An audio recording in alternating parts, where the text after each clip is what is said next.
Hey VC, what's up? It's me, yours truly. I am back to post a quick video here. It's just kind of time for a What's Been Spinning video. This is just albums that I've been listening to since the last What's Been Spinning video. And as always, I like to mention, these are the albums that I actually sat down and listened to from front to back, kind of taking in the whole thing all over again and not just kind of jumping around and listening from song to song. So, yeah, these are ones that I've kind of sat down and listened to since the last What's Been Spinning. We'll start off with what's arguably my favorite Depeche Mode album, which is Ultra, and this is their release from 1997. Just love this one because, I've always said the thing that made Depeche Mode kind of special back in the 80s was the fact that, the synth was taking over everything in the 80s, and a lot of it was more colorful, fun, kind of the new wave, blah, blah, blah, which I love. Is this what made the 80s so fantastic? But there were a few bands that kind of took the synth and said, we could make it a little more kind of intense, and maybe you can say dark, but I think intense is a better word. And Depeche Mode is one of the bands that just nailed it, and this album to me really personifies that. It's just kind of a lot of slower stuff, heavier stuff from that synth perspective, and I love it. Again, from 1997, so you have songs like Barrel of a Gun, Useless, It's No Good, just a lot of great stuff on this album. So yeah, still arguably my favorite Depeche Mode album. Eddie and the Cruisers, another just classic soundtrack there. You guys know this one so well. Just almost like the second coming of Bruce Springsteen kind of thing.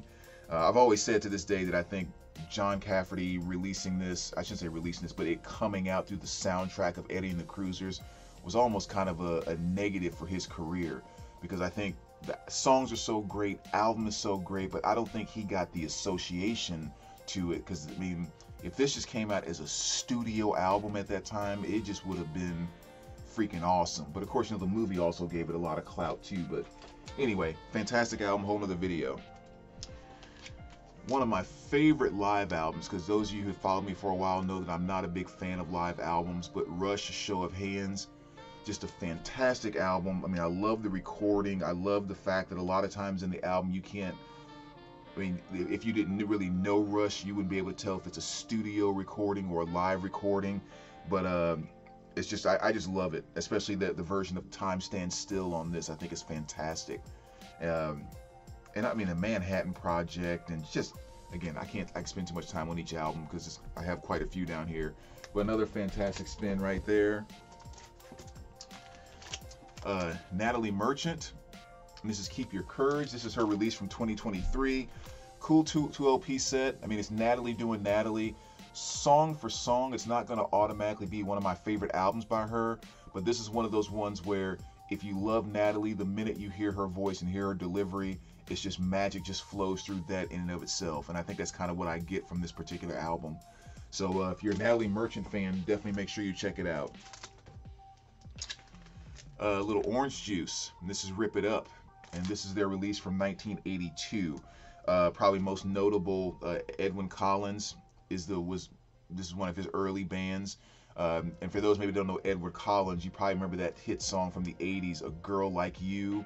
Again, if you heard it, you probably know exactly what I'm talking about. But yeah, kind of just an early piece by them. Really cool stuff, kind of has a couple of different flavors in it. It's kind of hard to describe sometimes, but if you're not familiar, just listen to the title track, Rip It Up. It's pretty cool. So great album there. Next, we have Billy Idol, Charmed Life. Another one of his fantastic releases from 1990. And of course, this had the song LA Woman and Rock the Cradle of Love on it. Really cool album, definitely a great album, but this is also one of the first albums that he didn't do with Stevie Stevens, and it's very notable. I mean, it's just like when you listen to it, you just hear the magic and the creativity of some of those guitar riffs and stuff like that. It's just not here in this album. The songs are definitely a lot more stripped back. I mean, Billy, of course, doing his awesome thing, and Rock the Cradle of Love is one of my favorite Billy Idol songs, so still a great album, but you can definitely hear Stevie's presence is not on this particular album, but really cool stuff. Next here, went to a little Megadeth, Euthanasia. Again, just just kind of thumbing through, wanted to spin some Megadeth the other day and hadn't heard this one in a while. So that's that 1994 release of Euthanasia. Another oldie but goodie, Permanent Vacation by Aerosmith, which is probably my favorite Aerosmith album. But again, this is really the album that introduced me to Aerosmith. You know, I'd heard the song Dream On and you know, maybe Sweet Emotion, but I hadn't heard really any other Aerosmith albums until the 80s came along. I should say songs until the 80s came along, and this album just, you know, came into my life and kind of became my favorite. So here, you know, you have stuff like Ragdoll, of course, Dude Looks Like a Lady, Permanent Vacation, Angel, another gigantic hit off of this. But yeah, it's kind of interesting because the hits on this were very, very commercial hits, but some of the B-sides, you know, were just kind of very solid songs that didn't get a lot of notoriety. So, you know, great release from 1987 there. And when I was digging through my smooth jazz section, again, I don't know if anyone's kind of familiar with Zeke here. This is Radiance. Again, just one of the smooth jazz albums I kind of like, and I hadn't spun in a while, so gave that a spin. And little Maiden, self-titled. This is one where I still need to find a very nice OG copy of this. I need this and Seventh Son. I need those two OGs. But yeah, you know, I always say Somewhere in Time is my favorite Maiden album, and it is kind of right there battling with Power Slave. But every time I go back and revisit this, it's just kind of, wow. You know, it's kind of, sometimes it's easy to get lost in the Dickinson era and just kind of forget how amazing those early two Maiden albums were. And this is a prime example. You know, Prowler, Running Free, Phantom of the Opera, Iron Maiden. I mean, it's just very, very solid album and a fun one to revisit. So that was a good listen there as well. Little James Brown, had to go through and just check out, remember all the hits there. So you guys know all the stuff by James. This is a very cool 2 LP set that just has, you know, a ton of all of his hits on there. And my favorite Fleetwood Mac album, which is Tango in the Night. Love this album. Just sonically, this album is absolutely fantastic.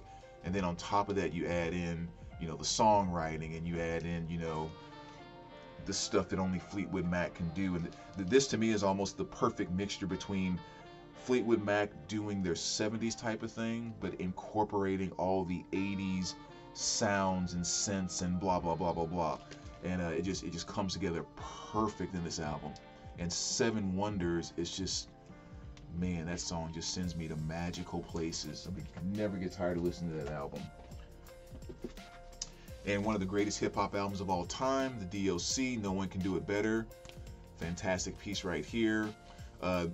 Originally it was kind of hard to find, but they just did a reissue of this. So if you guys have always wanted to grab one, make sure you keep an eye out and pick up just song for song, just one of the great hip-hop albums.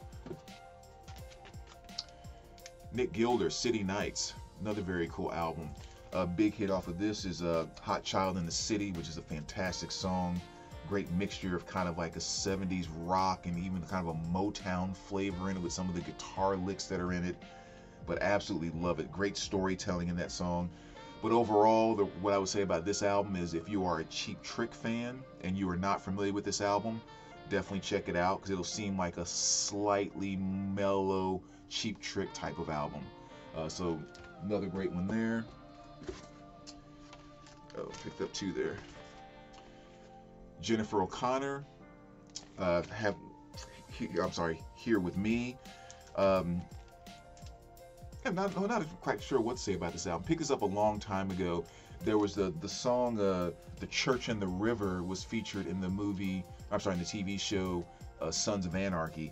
And I remember hearing it and just thought it was really, really fantastic song. But just kind of a singer-songwriter type of thing. But again, if you're not familiar with it, you know, check that song off, The Church and the River. And if you like that, definitely go pick this up. Especially considering it's a really cheap album. You can get, you know, a brand new copy for maybe $12, that type of thing. It's very, very inexpensive. But that's just Jennifer O'Connor. And I spun a little Iron Maiden, a little Black Sabbath, Paranoid. As you can see here, this is just kind of a cool white label promo, which is kind of nice. But I mean, it's Sabbath, so you guys know that album very well. Beach House, another great one, kind of a synthy indie type of album. This from 2012. You know, the favorite song off of here is The Hours, just another great one. And this is one I know a lot of people had wanted for quite some time, and they reissued this. It was either this year or the end of last year. So there are some nice reissues out there of this you can now get, which is also kind of cool. And one album that's really moved up my favorite list for Bowie over the past year or so, which is Toy. You know, before I'd ever heard this album, I'd always looked at that album cover and kind of thought that's probably going to be, you know, like early 2000s, I guess.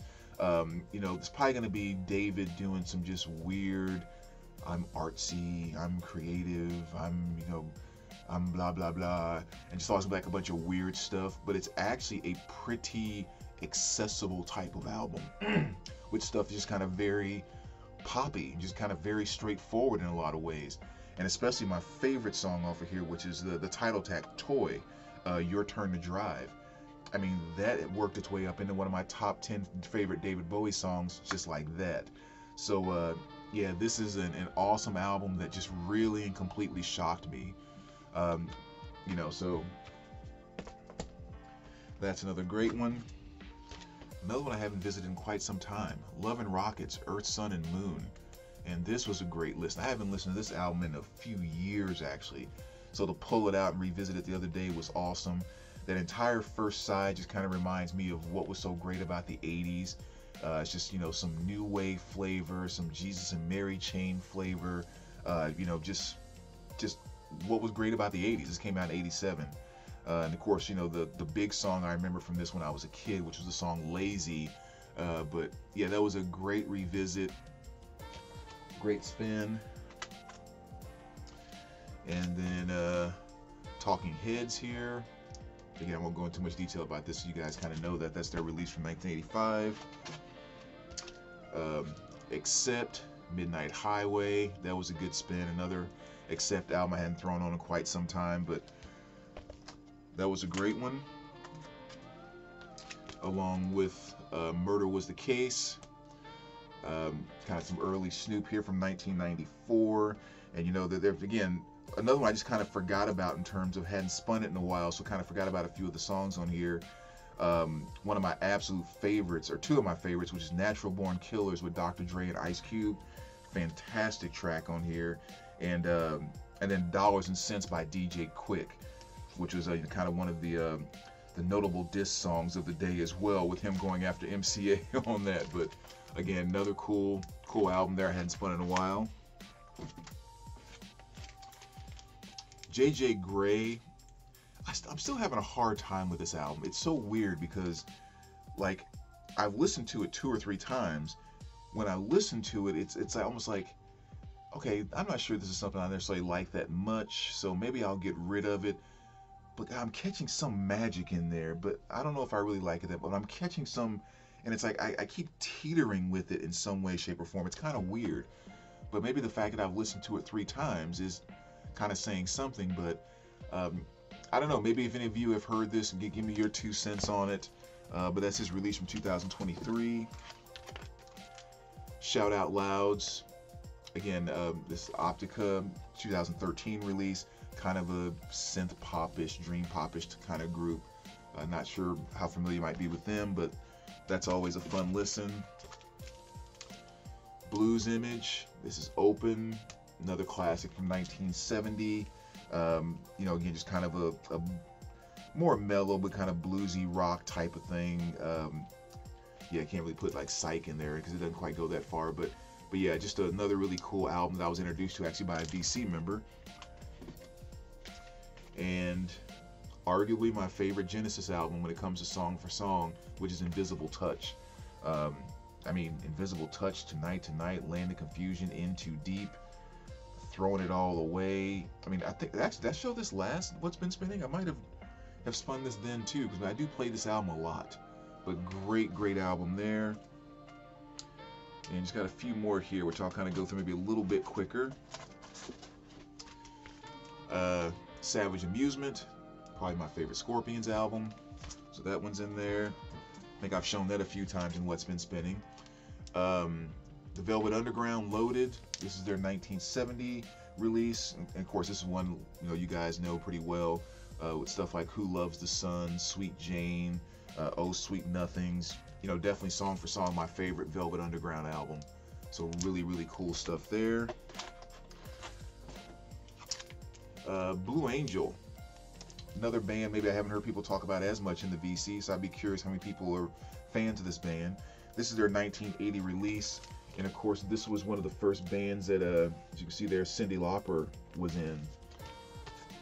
And so again, this is one where they were kind of sticking to more of a 60s kind of feel, especially with the saxophone and everything. You can kind of tell.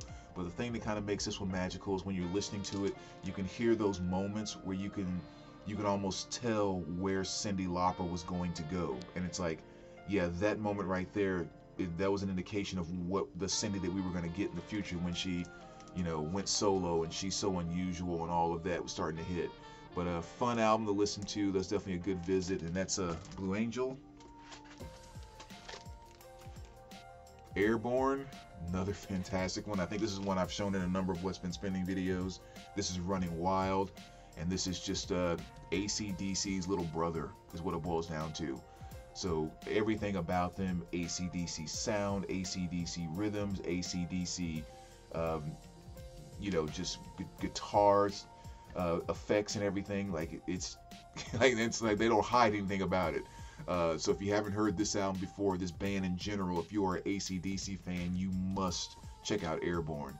And the first song I'd recommend is What's Eating You, which is off of this album. So awesome album. I actually go to them a lot. And I got like 5 more here. Twisted Sister, Under the Blade. Again, very common album. You guys know this one very well. Awesome release from 1982. Slightly later, Pat Benatar, and this is Wide Awake in Dreamland. This is from 1988. So, she did have a song All Fired Up on this, but no like gigantic hits off of this one. So for those that are Pat fans, you probably definitely are familiar with this album, but if you're not, could be kind of some good Pat territory to go check into, that late 80s going into the early 90s. Jackal, another fantastic one here. Just a great, what I consider to be hard rock album. Down on Me, Dirty Little Mind, stuff like that. Fantastic album, fantastic pressing with the music on vinyl. And the last 2, got a little Winger, and this is their release from 1988. And again, 17, an okay cover of Purple Haze. But yeah, again, this is one of those albums where a lot of the B-sides were just kind of some pretty solid songs. You also had the hit Headed for a Heartbreak, which is also kind of was a big hit off of this. But yeah, another fantastic and very fun listen. And last but not least, one of my favorite Tone Poet releases, which is One Flight Up, Dexter Gordon. This was one I really wasn't that familiar with until just like a couple of years ago when LA, Level Andrew, showed this in one of his videos and was talking about how amazing this album was, and just kind of steered me towards it. He was absolutely right. The first side is just one song called Tanya, just one song on the entire side, and it is just, it's absolute perfection. Like that alone is worth coming to the album. So yeah, another great one there. So as you can see, I've been spinning a lot of stuff. That's what I've been listening to over the past few weeks. As always, guys, let me know what you think. Let me know if anything in there kind of captures your eye. And as always, we will talk to you soon. All right, take care, VC.